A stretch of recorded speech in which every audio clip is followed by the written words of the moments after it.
So thank you so much for joining us today at our Building School-Wide Consistency webinar.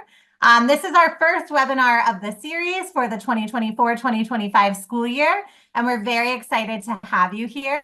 We're going to be focused on building school-wide consistency to create a more connected and cohesive learning environment in our schools. My name is Alyssa Bruner. I am a curriculum and instructional designer with Responsive Classroom Programs Department. I live in Washington, D.C., where I taught first, second, and fifth grade before doing this work full time. And I'll be one of your hosts tonight. We are joined by a lovely group of panelists and helpers, including Kristen Vincent, who's our Director of Marketing. She'll be behind the scenes, so you won't see her for much longer. But if you have any questions, she'll be the person answering those behind the scenes. And I'll pass it over to my colleague, Kate, to introduce herself. Hi, welcome everybody. It's so great to have so many people right at the start of the school year. We're really excited to share some tips and ideas from an amazing group of educators who are here with us this evening, or whatever time of day or night it is for you, wherever you are in the world. I am joining you this afternoon from Kauai, Hawaii. I moved here to be a head of school for a couple of years before starting to work for Responsive Classrooms. Before that, I have taught elementary, middle, and high school abroad and domestically. And I am really excited to spend this next hour with you. All right. We are going to introduce the panelists, and maybe let's start with Tina. Hi, everybody. Oh, I'm so glad that you're able to be with us tonight. My name is Tina Miller, and I come from Wisconsin, and I saw some Wisconsin names show up in the chat, so way to go, Wisconsin people.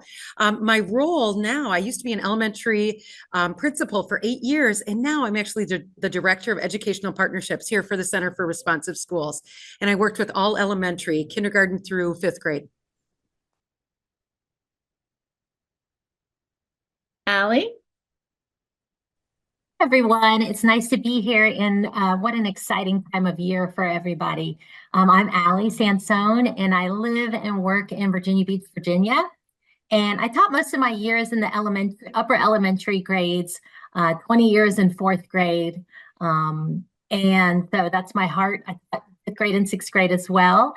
And now currently I've been in this role for about 6 years as a professional learning specialist in the office here in Virginia Beach City Public Schools. I'm an RC certified practitioner and consulting teacher, and I'm fortunate enough in my role to support educators and administrators in my district as they implement RC practices. Happy to be here. Crystal. Hello, everyone. Excited to be here. I am a current principal in Gwinnett County, which is the largest county in Georgia. So we are about 30 minutes from Atlanta. I started the Responsive Classroom approach in 1997 in Paterson, New Jersey. And I had the ability to be trained by all the founders and get all of that great learning then. And I've been presenting since 2000. So I'm actually celebrating my 24th year with Responsive Classroom. But my greatest love is really being able to connect with you and really engage you in some conversation about how to make your schools even greater places. I taught grades 1 to 4, and my wheelhouse is literacy and culturally responsive teaching, and definitely SEL. So excited to be with you tonight. Thank you. And Ben. Hi, everybody. How's it going? I'm coming to you from the Eastern Metro area of the Minneapolis-St. Paul area. I'm in my 18th year of teaching. My first 6 years were in 6th grade. My next 10 were in 5th grade, and I'm currently my 2nd year of 3rd grade. I just finished up my 2nd year of being a CT for Responsive Classroom, which means I was presenting in the summertime, which is always a lot of fun. So I'm just looking forward to being here and sharing with you and all this wonderful information. Thank you so much, everybody. Great group here. As we get started, take a moment to check out the slide on webinar tips. The webinar will be recorded and sent to you with any links that we mention as well. There is not a big slide deck, and that is not shared, but the whole webinar is recorded, so you can watch it. You can also find it on our YouTube channel through our website or through YouTube. And throughout the webinar, feel free to drop some connections and responses into the chat. There will also be times when we'll specifically ask you to do so. Also, if you have a specific question, feel free to use the Q&A. And as Alyssa mentioned earlier, Kristen will be managing that Q&A, and we will respond to those as we can, and hopefully get to everybody's questions. We'll also have a bit of a Q&A at the end of the webinar. So if you have a question that pops up for you, pop it in the Q&A. If we don't get to it right away, we'll get to it at the end of the webinar. And I think that's about it. Here are the learning goals. Take a moment and read those and select one that's a focus for you personally during this webinar.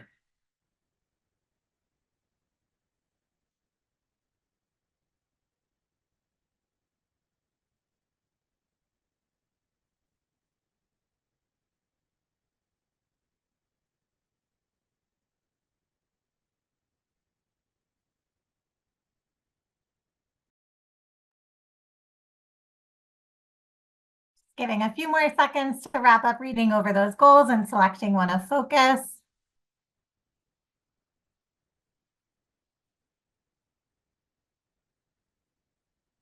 Yeah, I see some people using the chat box. You are more than welcome to, but don't feel like you have to. Challenge by choice here. All right, I'm going to start us off by asking you to do a little independent reflection. And again, this is something that you might choose to share about in the chat box, or you might choose to just think about on your own. So I want you to think about either a sport or a game with which you have some familiarity. And I want you to consider what helps that activity run smoothly in order for everyone involved to feel successful, to have fun, and to be engaged. And I'll share a little story from my own life here as you're thinking of your own, and maybe it'll spark your thinking. My family really loves to play Scrabble and really any board games, but we really love to play Scrabble. And in order for us to play successfully, it's really important that we're all on the same page about the order in which we take turns, the rules of the game, such as whether or not proper nouns are included, and how we'll handle any potential conflicts that might arise. And as we play together more consistently, we have more fun since those things are already established and there's consistency in the way that we play. So take a moment to look over the chat box and see other examples people are putting in, and think to yourself, what makes an activity or a game that you enjoy run smoothly in order for everyone to have fun and feel successful and be engaged?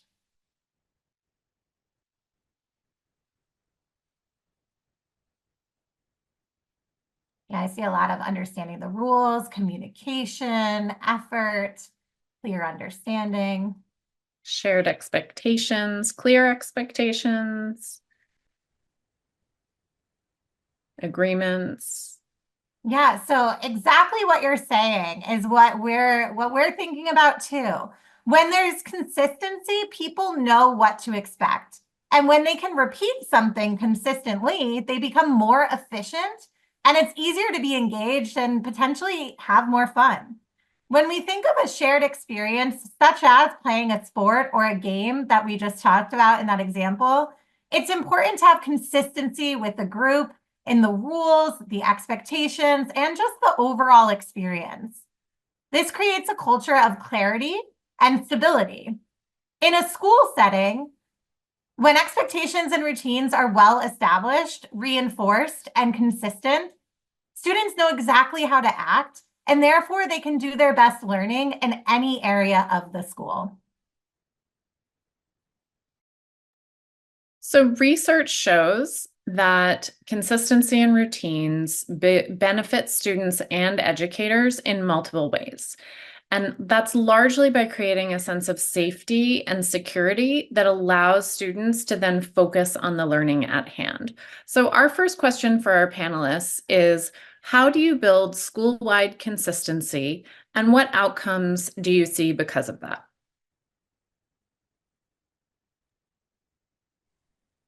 Let's start with Ben. Oh, yeah, sorry. So, as a classroom teacher, I don't necessarily have the capacity to implement school-wide. Although I will say, being in having been in a school now for 18 years, the more that teachers can be consistent, the easier it is for everyone, both staff and students. Within my own classroom, I really like to focus in on teacher language. So in particular, try to use it as consistently as possible. It's easier to have students be able to follow expectations when they know what to do and aren't confused. In particular, using reinforcing language and reminding language, and then coming back to what I know really helps with that consistency, so that they can see that what they're doing is what I'm expecting them to do. And it just helps for all of us with that consistency. Yeah, so as far as Ben with his classroom teacher role, I'm in a different role as a professional learning specialist. And so we're fortunate enough to work alongside and support schools in implementing Tier 1 responsive practices. And so last year, we began some work with an elementary school here in Virginia Beach. And the first thing we did was meet with the principal to discuss, their data as well as their school goals. And those goals were always grounded in our division strategic framework. And then we landed on two main focus areas for the school year: teacher language and interactive modeling. Then my partner and I in my office, we facilitated a whole staff professional learning session during teacher work week. And on these two practices, so like an overview, and they've already been doing morning meeting. And after that, teachers really got to know their students throughout the first few weeks of school, and then chose one of the two focus areas for the school year. So then we were able to plan with the reading coach at the school, and she happened to be part of the RC team, which is a bonus. And we pushed into collaboration meetings throughout the year to do like bite-sized professional learning. So we took the first 10 to 15 minutes of their meeting and modeled a morning meeting group activity. Because again, that was the expectation that everyone engaged in morning meeting. Then we would, after that, debrief around the two focus areas, so the teacher language and the interactive modeling. We would ask questions like, what kind of teacher language did you notice, and how could intentional language benefit your specific group of students? And then also thinking about the group activity, which parts of the group activity could benefit from interactive modeling. They left with making a commitment to try out that group activity. Then we were able to come back the following week during collaboration and debrief on how it went. And it was really cool to see them. The ideas were sparked amongst the grade level. It was nice. It was almost like small group instruction with that grade level. And an example would be, they would talk about how they could increase the rigor for their students or modify for their students' unique needs.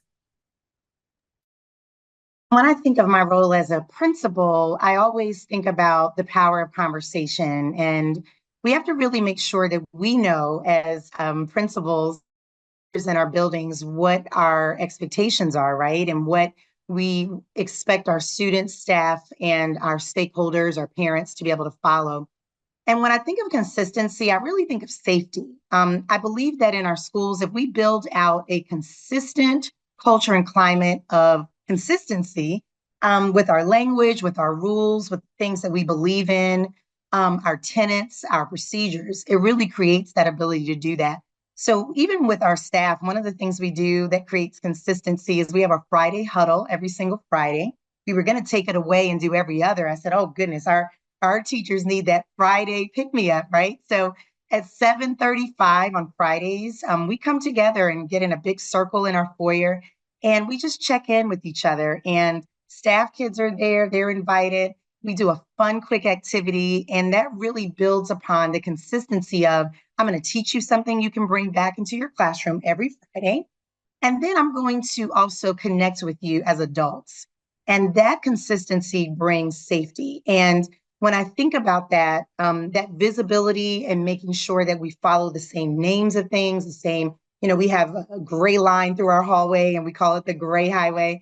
So every single teacher says that. And so the children know that, okay, the gray highway is going to be here on the right side of the school, on the left side of the school. So what's most important is coming together, discussing what do we stand for, what is important, and then just making sure that's communicated to everyone so that everybody knows what the consistent measures and follow-throughs will be each and every day.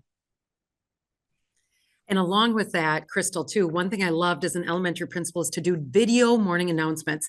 So daily, and I would record them and send them out so that teachers could press play when it worked within your morning. But I found a lot of value with the children seeing me, hearing my voice, and the reinforcing language. So, communication really supports that consistency and having it be fun. Oh, we used to do Lost and Found fashion show, right? Hold that up, just exciting things. But what it allowed me to do is be able to reinforce the good things, be very specific with what I'm noticing, but also thinking of those tricky spots. What's going on in the school that I can reinforce and give that reminding language with as well. So it was just a great time. We would tell jokes and the children felt connected to me even when I wasn't in their classroom all the time.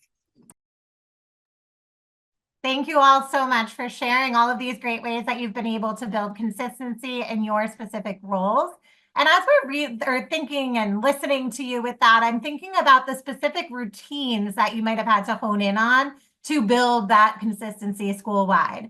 So I'll start with Crystal for this one, and I'll ask each of you, what essential routines do you focus on, and how do you implement them? So we happen to also be a PBIS school, and that positive intervention and supports, it requires you to have consistent routines in the different areas of your building. So you'll have rules and procedures for the bathroom, for the cafeteria, for the hallways, the playground, and being able to articulate those expectations through videos, very similar to what Tina was speaking of, really helps to build out those routines. What does it look like? What does it sound like when we are going to our specials class? What will it look like and sound like when we are showing our RAMS expectations, which is something I'll talk about a little later, that's going to let everybody know what the expectations are. But, when we think about routines, we, in that PBIS, we have, we're the RAMS at our school. And so that consistent message of knowing that I'm always going to reach for excellence.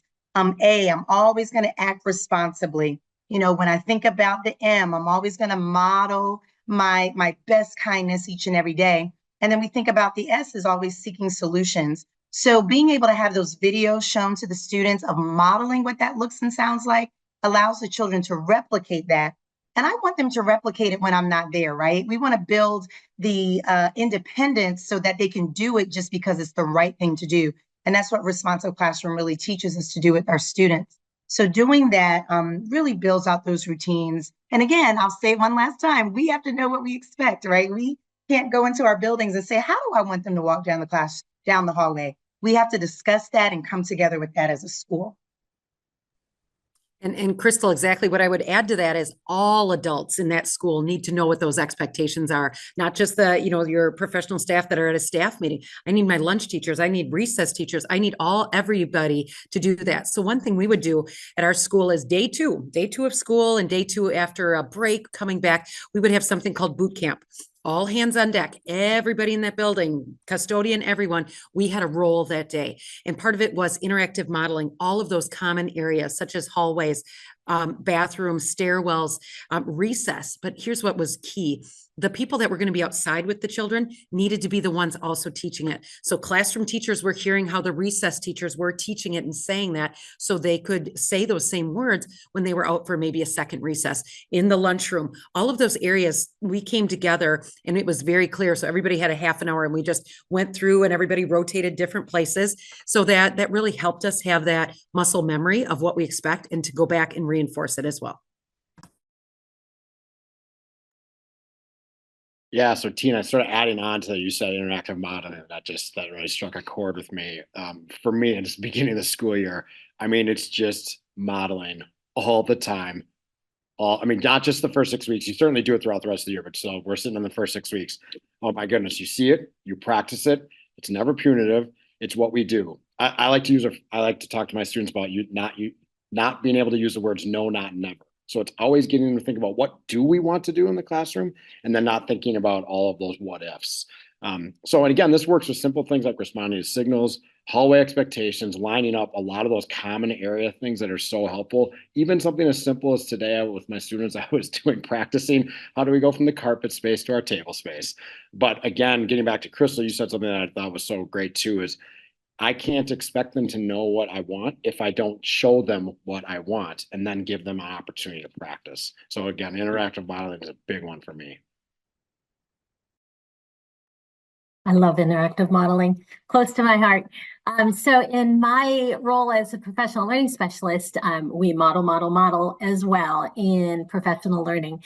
So one essential routine that we model and focus on is the use of an attention signal. I just happen to have mine here with me, never leave home without it.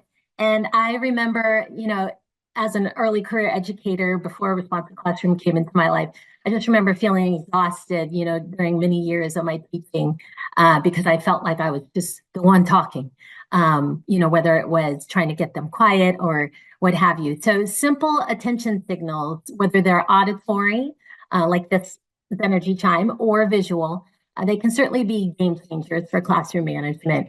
They're more efficient, they're respectful, and it's just a more pleasant sound for everyone.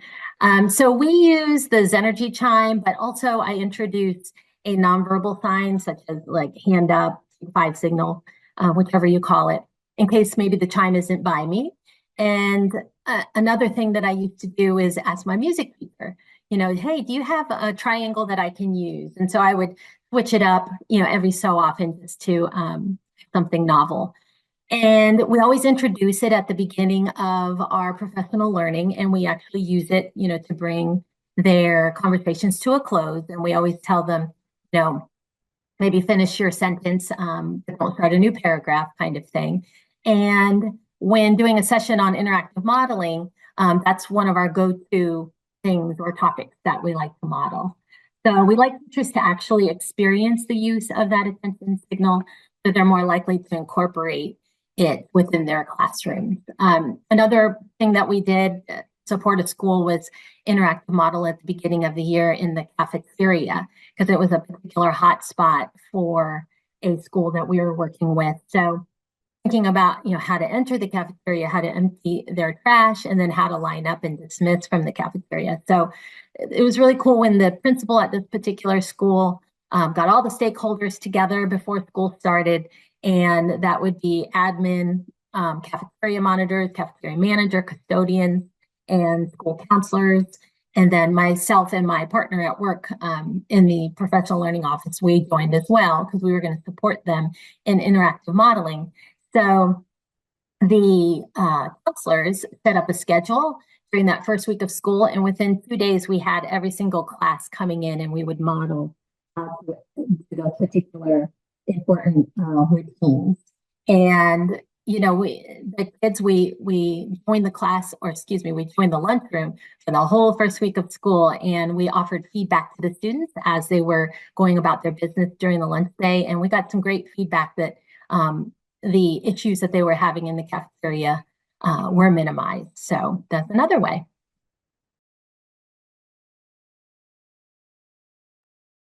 Thank you all for those great ideas and routines that you've shared. So having these shared routines can help build school-wide consistency. We've seen a number of those examples, and that truly benefits the entire school community, adults and students.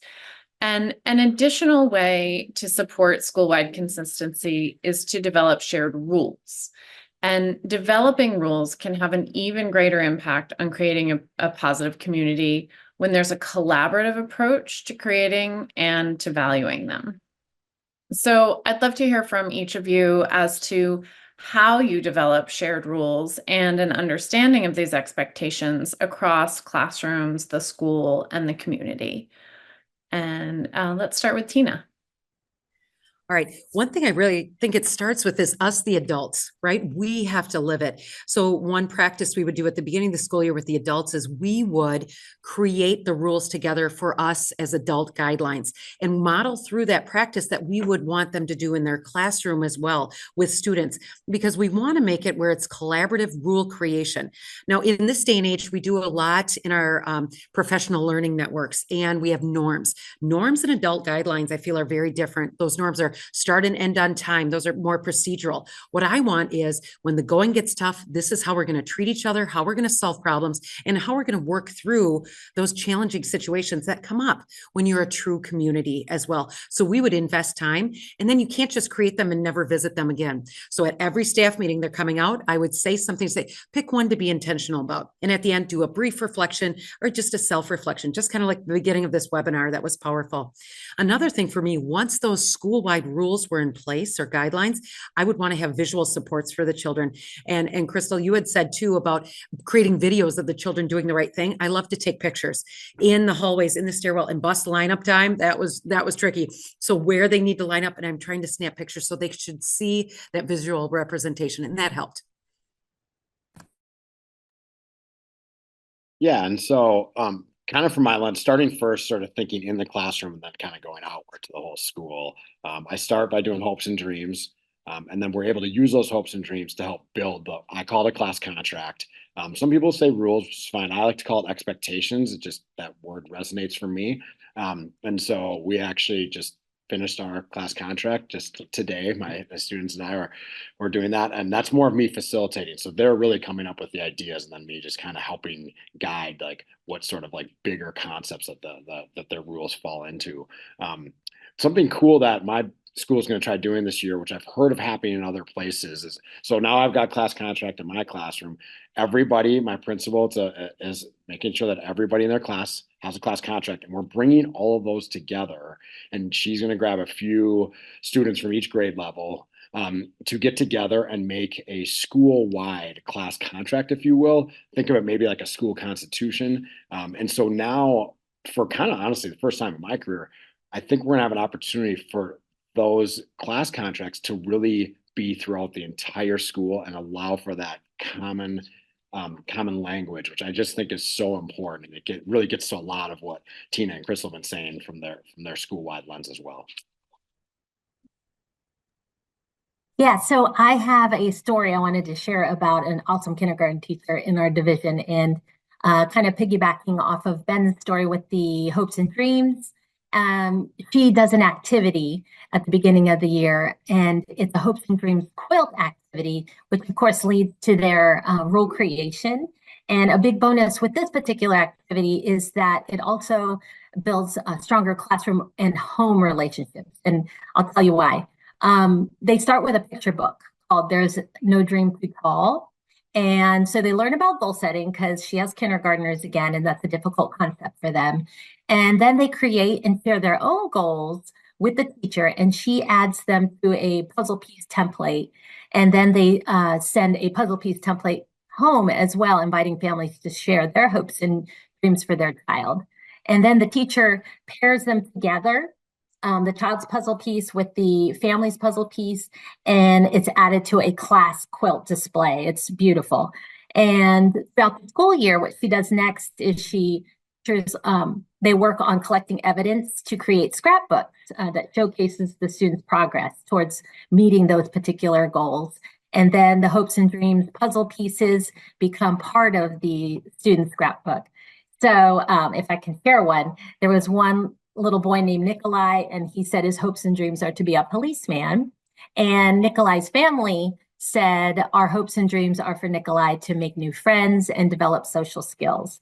So we hope he will thrive learning to read, write, and do basic math. So then they join those puzzle pieces together.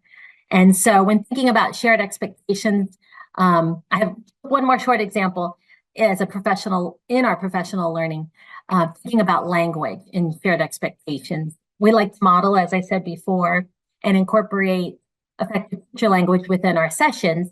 So the hope is that by practicing it within the learning, they're more likely to also plan to do these kinds of things, engaging activities with their students. And then thinking about students using this type of language and it becoming part of how they respond to their peers and as well as adults, like say in the community. So that ripple effect. One example is like, say you do gallery walks, say with posters within professional learning. What we would do is we would have teachers leave comments on sticky notes as they're doing the gallery walk and use, like, let's say, reinforcing language. So they might put on a Post-it note, I noticed that you involved, all students' voices with this idea. And we would also offer some sentence stems during professional learning, just as a sort of scaffold if they needed it. So modeling that language that will hopefully trickle down to the students as well. And Allie, I really liked your thoughts about bridging the parents with the students with hopes and dreams, because we do that as well as our school. But I like that puzzle idea. I need that template for that. But I'm going to just answer this question very quickly in reference to just the backstory and the background of building those rules is that I do recommend just having a committee that comes together. We have an SEL committee at our school and a PBIS committee. They meet once a month. They met in the summer and they review data. They look at data to see like where are those hot spots in the building where we know children are struggling with a little more or less, where we need to really maybe begin to maybe recreate videos or recreate conversation over the news and announcements in the morning. And so those types of things really help to carve out what's expected so that children know that, one of the things we're noticing, students, is that when it's time for us to go to recess, for example, your running could cause for you to get hurt. So here's an example of what we're expecting, right? And so again, we are the Rams in our cluster, our elementary, middle, and high school, and we've made an acrostic, which I went over earlier today, but that is consistently used in all places. We say, give me 5, we use a chime, but everybody knows what that means because we've taught it. And we can't expect children to learn anything if we have not taught it to them. And so in these beginning of the year, we've been in school since August. August 5th was our first day. And so in that capacity, we just want to make sure that we are bridging those two things together. The parents know what's expected. It's put in those newsletters from teachers. They're hearing it again in the morning throughout the building. And that repetitiveness is going to be able to sink in for them to understand those rules. Thank you all so much for sharing about how you're developing those shared understanding of expectations in different places in the school, within your classrooms, within your schools. I think it's so powerful to hear those anecdotal examples of what it can look like in each of your different rules. And I really hope that our guests tonight are gathering a lot of great ideas as well. This was brought up a couple of times, but when we think about consistency in a school, we also need to think about everyone in the community that is tangentially involved in the school. And I know that there were a few examples of how parents were involved, and I wanted to see if you could speak specifically to that. So in your specific role, how do you build community and strengthen communication to develop that shared understanding among all stakeholders? Yeah, so in my role, one part of my job is to work with specific schools and cohorts of teachers with responsive classroom practices. And my partner and I worked with one school to support them as they implemented morning meeting with all of their students. And so we were really hoping that, communication was frequent. And so we worked with our RC team at that school, and we were really trying to build their capacity as RC leaders within their buildings. One RC team member, with permission from their principal, took the initiative to include like an RC corner within the weekly staff newsletter. And so in it, she shared morning meeting tips, an activity, or maybe a resource. Responsive Classroom had some great articles on their website and things that were relevant because that teacher, that RC member, was in that school and knew what she was hearing. So relevant resources for that particular time. And she really thought it was just a simple, effective way to build and strengthen their community and their communication within the school and just develop that shared understanding of morning meeting. So that's just one support. And so for us in Georgia, I happen to be 30 minutes away from the tragedy that happened last Wednesday in Winder, Georgia. And so building community has been at the top of my list. As 13 years as a principal, it's always been one of my wheelhouses. But even now, with the way our schools are operating and the fear, right, that people have with situations of the outside world coming in and doing harm is really a big part of, my leadership style of what I need to do. So, when I think of community, I've always been the type to communicate. So with that, I do a weekly newsletter as a principal to my parents every Sunday. And that is very important to me. And I love, it's off a s'more and I enjoy watching the parents and different people open it from all over the country. And in that, though it is a newspaper, it's also me with several paragraphs of what we're working on or what we're proud of or what we need them to do to help to continue to improve our school. It's also about visibility. Like tomorrow, I'm having a local school council meeting, and it's fitting. It's a week later than that situation. And they just want to see us. They want to hear our voice. And hearing that voice also means you build community by letting them really hear your voice. And that means you have to get on the phone. And I encourage my teachers to talk to their parents. Don't just send them a message in an app or an email, because we all know that those things can be misunderstood.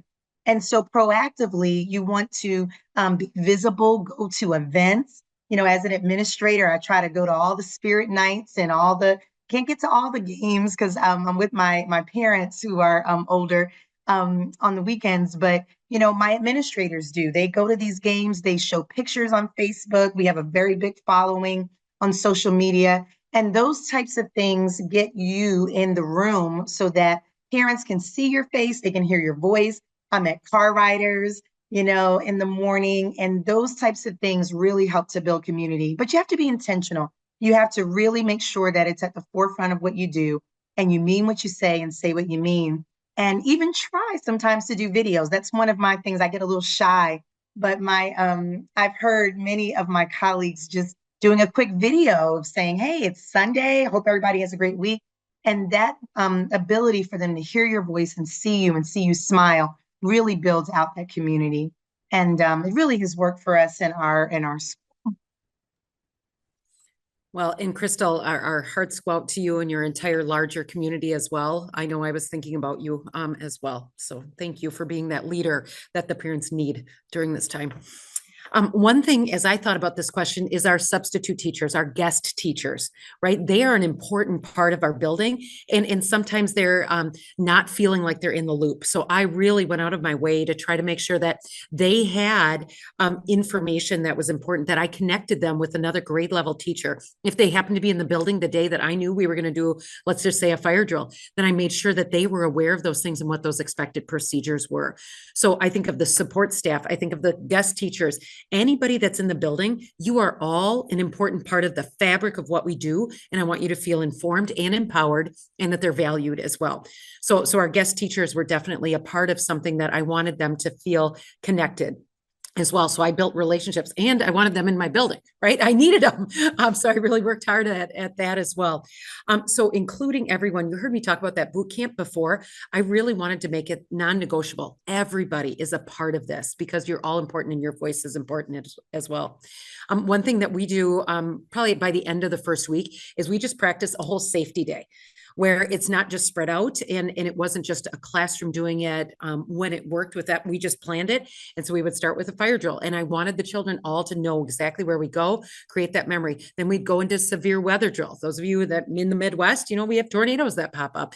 Knowing those procedures, practicing, I had a little script and I'd use my PA and we just walk through all of those pieces, all of our safety drills we did during that day. And I encouraged all of the staff to say, any place in the building, what would we do? Where would we go during this time? Last part of this is then I would inform the parents and just say, today we had a safety day. Talk to your child about being safe out in the community. Here's what we did to keep them in the loop.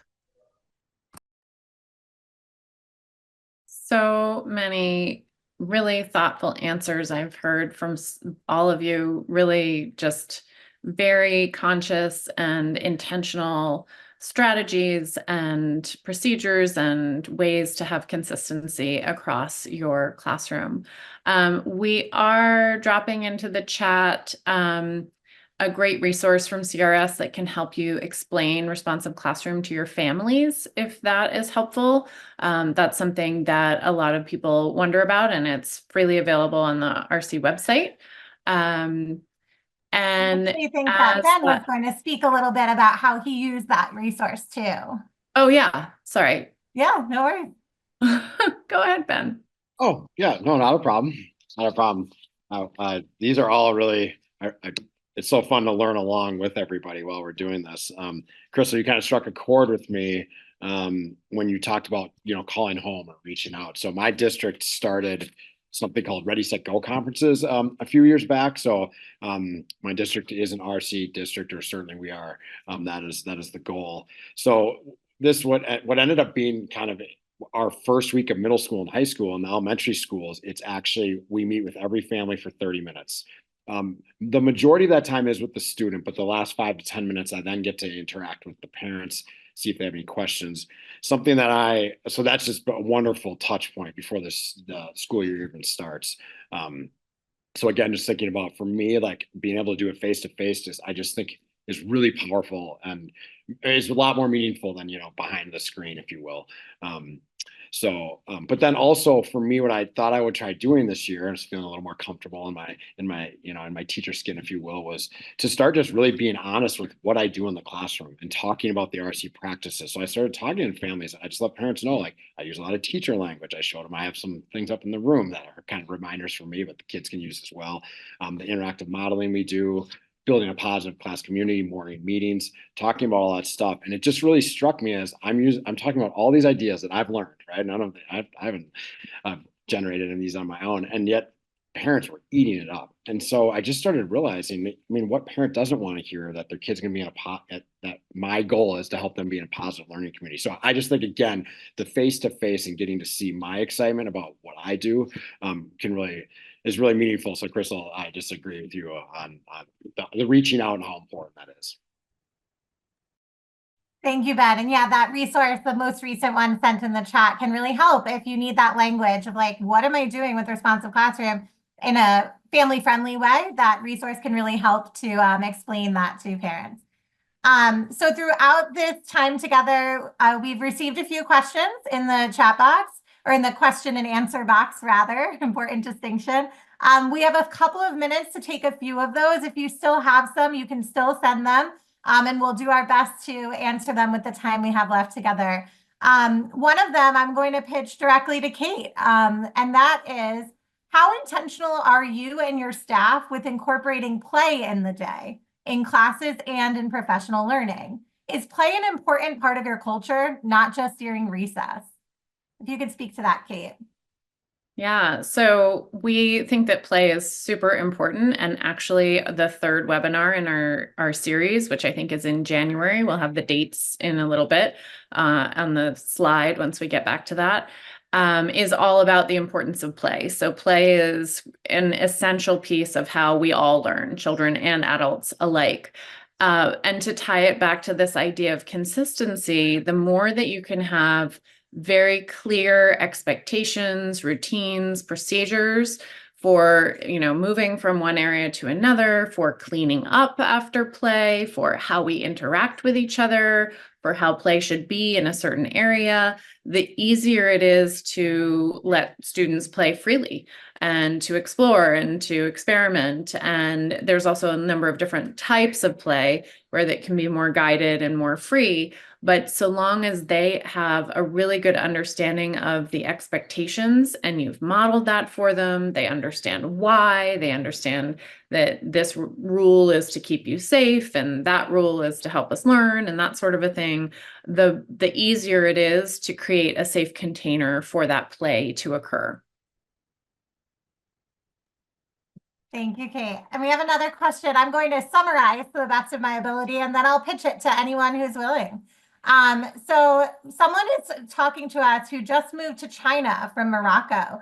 And they're working at a school that they're trying to roll out RC, responsive classroom. But their student population is coming from various backgrounds. They have different levels of English coming in. And their question is where to start. So thinking about building that school-wide consistency, does anyone have any tangible suggestions of where to start in this type of school situation? Can share something that I think is really important. I adore the Yardsticks book. I really feel that getting teachers to understand that developmental characteristics are different from chronological aged characteristics really gets them in the room of this work, right? Because then you begin to say, okay, we're going to just talk about third graders and we're just going to talk about kindergartners and some of the attributes and characteristics they have. And I believe that that book is just filled with so many ideas that cover all the areas of child life in a building from ages 4 to 14. But it gets them in the room of conversation. Then after that, then you go into the first 6 weeks of school. And then, but I really believe for me and my experience, when I came to this new school, I was at one school for 10 years. And then I was at this school, I'm going on 3 years. And so that was what I started with. I started with, let's talk about kids. Let's talk about what their needs are. And then that way it begins to travel and transfer into, okay, now that we know them individually, culturally, and developmentally, now let's get to begin those other parts, those other practices that'll really get us going. And these things can matriculate fast, but you have to slow down and speed up. We've said that. But I think that's a great place to start because really you're just talking about children and what they need, how to set up the classroom and how to talk to them. What are some of their ways that we can learn so that we don't get overwhelmed when we see second graders always erasing? Oh, that's what second graders do. So when we know that, we're able to respond differently. So that is the book as a leader that I've always chosen to start this work. What I would just add to that is this idea of belonging, significance, and fun. No matter what, we want everyone to feel like they are important and they belong. What they have to say is important, and we're going to have some fun, right? So one thing that I would say an actionable item is getting to know and use everyone's name. And really having the children start to get comfortable with that and the adults in the building, that creates a sense of community and belonging. And that sense will carry through the fabric of all the days. Thank you so much for those answers. To wrap up this webinar, we would love for everyone to think for a minute about what is one way you plan to create more consistency in your classroom or school. And please, if you feel comfortable, share it in the chat because this is when we get great ideas from all of the amazing educators who are on the webinar, not just the panelists, because we know that so many of you have great ideas of your own that would be really wonderful to share with everyone. So make sure that your chat selection is set to everyone, not just hosts and panelists. Take a moment to think about the prompt on the screen and share your answer.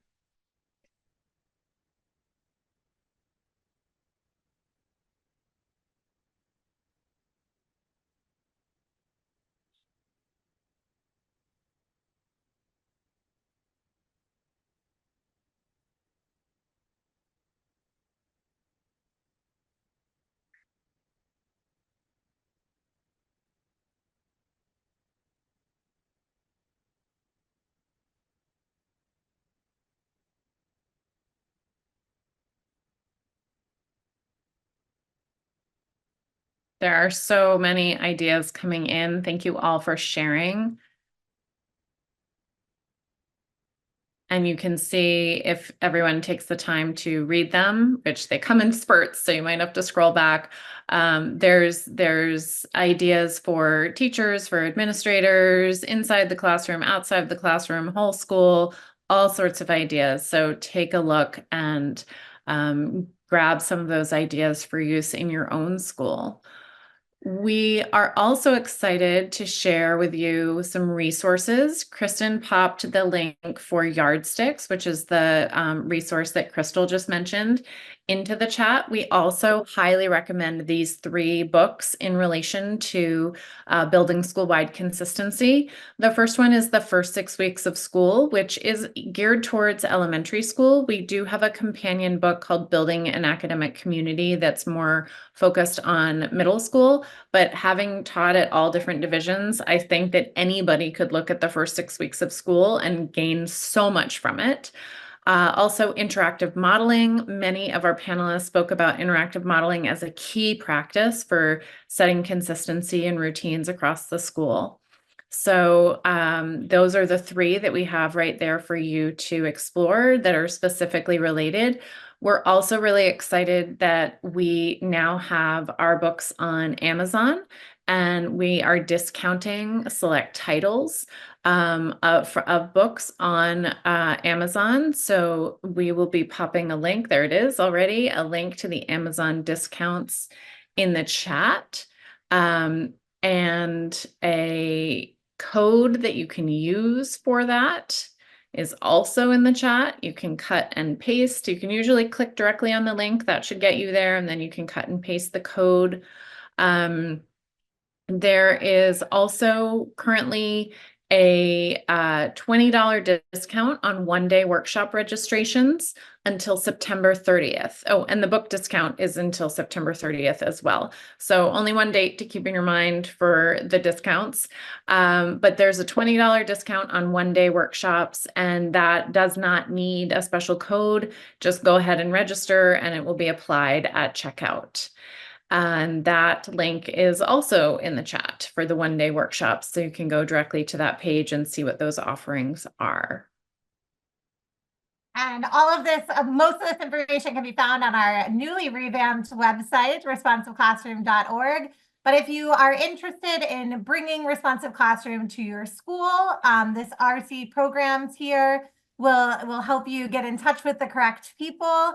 If you have any questions about implementing the Responsive Classroom approach, this customer success email address here is where you should send those questions to as well.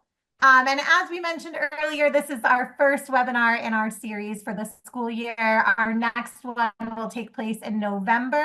Remember to register for the webinars. Even if you're busy on these following dates here, you'll get the recording in your email afterwards, so you can watch it on your own time. So make sure you register for the remainder of the series.